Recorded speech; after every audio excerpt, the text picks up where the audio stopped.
ఆయన అనుకున్నది ఒక్కటైతే మరొకటి జరిగిందా? పార్టీ మారి పరేషాన్ అయ్యారా? ఇక్కడే ఉంటా, నేను లోకల్ అన్న నేతకు హైకమాండ్ హ్యాండ్ ఇచ్చిందా? ఆరోపణలు చేసిన ఆ నేత ఉంటే నేనుండను అని వెళ్ళిన ఆయన మళ్ళీ రీఎంట్రీకి కారణమేంటి?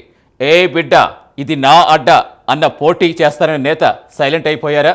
ఫలానా నేత రాకుండా అడ్డుపడతారన్న ఆ లీడర్ చివరికి మెత్తబడ్డారా? లేక అధిష్టానం ఆయన ఒత్తిడి లైట్ తీసుకుందా? ఇంతకీ పార్టీ ఆలోచన ఏంటి? బౌన్స్ బ్యాక్ ఎవరికి? ఉద్వాసన పలికిందెవరిని? వివరాలేంటో ఈ స్టోరీలో చూద్దాం.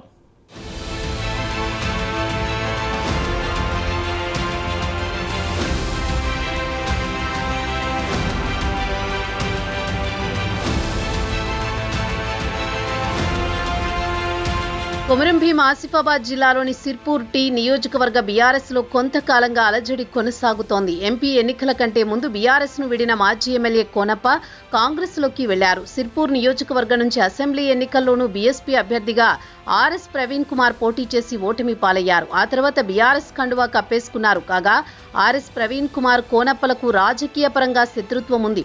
ఒకరంటే ఒకరికి అస్సలు పడదు. పైగా ఆయన బీఆర్ఎస్ లోకి తీసుకోవడం వల్లనే తాను కాంగ్రెస్ లోకి వెళ్లానని కోనప్ప పదే పదే చెప్పారు.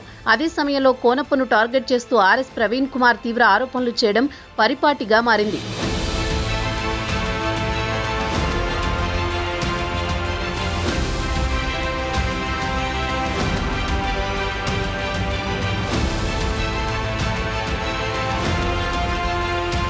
ఈ క్రమంలో కోనప్పకు కాంగ్రెస్ సరైన ప్రాధాన్యత లభించలేదు. దీంతో తనకు పార్టీలోని కొంతమంది నాయకుల వ్యవహార శైలి నచ్చక దూరమయ్యానని ప్రకటించారు.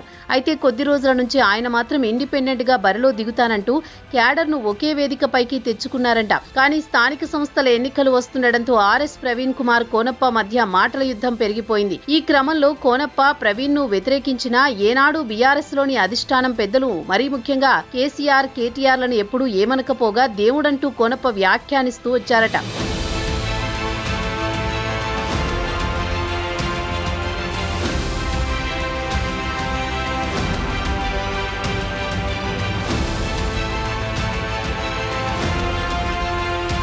ఇక ఇలాంటి పరిణామాలతో ఎక్కడో తేడా కొడుతుందని భావించిన ఆర్ఎస్ ప్రవీణ్ కుమార్ పార్టీలోకి కోనప్పను రానివ్వను, నేను ఇక్కడే ఉంటా, ఇక్కడి నుంచే పోటీ చేస్తా అంటూ బల్లగుద్ది మరీ బీఆర్ఎస్ కార్యకర్తలకు అభయమిచ్చారట.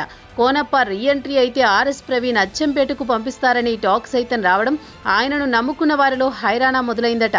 ఇదే సమయంలో ప్రవీణ్ అనుచరులకు భరోసా కల్పించేలా ఆయన మాత్రం కోనప్పను తీసుకోరని, సిర్పూర్ను వదిలిపెట్టే ప్రసక్తే లేదంటూ కరాఖండిగా చెప్పేశారట.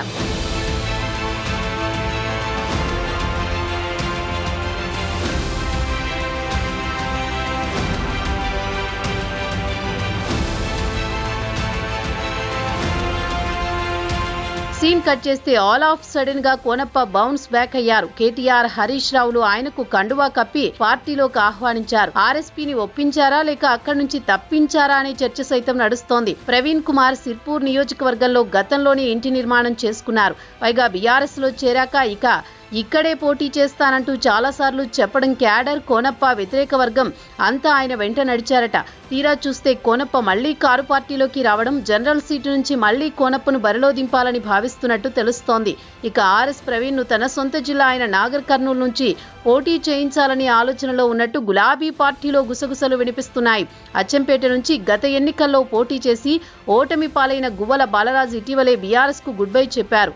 అనంతరం ఆయన కాషాయ కండువా కప్పుకున్నారు. ఇక అప్పటి నుంచి ఆ నియోజకవర్గ ఇన్ఛార్జి పోస్టు ఖాళీగా ఉంది. ఆ స్థానంలో ఆర్ఎస్ ప్రవీణ్ ను భర్తీ చేస్తారనే ప్రచారం జరుగుతోంది. ఆర్ఎస్పీకి ఇన్ఛార్జి బాధ్యతలను అప్పగిస్తే పార్టీ బలోపేతమయ్యే అవకాశం ఉన్నట్టు పార్టీ పెద్దలు భావిస్తున్నారట. అలాగే వచ్చే అసెంబ్లీ ఎన్నికల్లో ఎస్సీ రిజర్వ్ నియోజకవర్గం నుంచి పోటీలో నిలపాలని అధిష్టానం యోచిస్తోందట. ఇందులో భాగంగానే కోనప్పను మళ్లీ పార్టీలోకి తీసుకున్నట్టు చర్చ ఊపందుకుందట.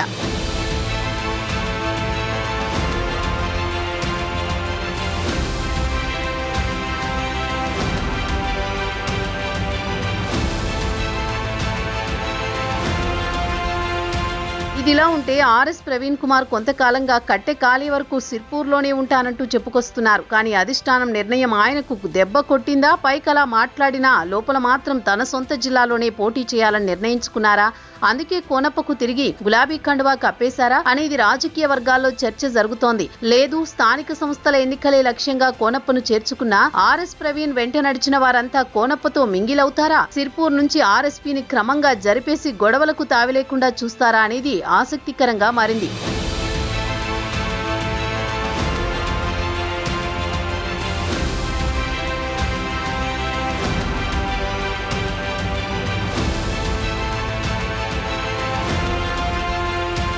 ఎందుకంటే కోనప్ప అంటే నచ్చని వాళ్లు లేదా ఆయన వ్యతిరేక వర్గం వారంతా ఆర్ఎస్పీ వెంట వెళ్లారు. అటు అధికార పార్టీతో స్థానికంగా బీజేపీ ఎమ్మెల్యే పాల్వాయి హరీష్ బాబు ఉన్నారు. ఈ రెండు పార్టీలతో పోరాడడమే కాకుండా కోనప్పకు సొంత పార్టీలోనే మరో వర్గాన్ని సైతం దారికి తెచ్చుకోవాల్సిన పరిస్థితి లేకపోలేదు. అయితే ఇప్పటికిప్పుడు ఆర్ఎస్ ప్రవీణ్ కుమార్ ను జరిపేస్తారా, లేక కొద్ది రోజులు అలా ఉంచి కోనప్ప చేయి తిరిగే వరకు వేచి చూస్తారా?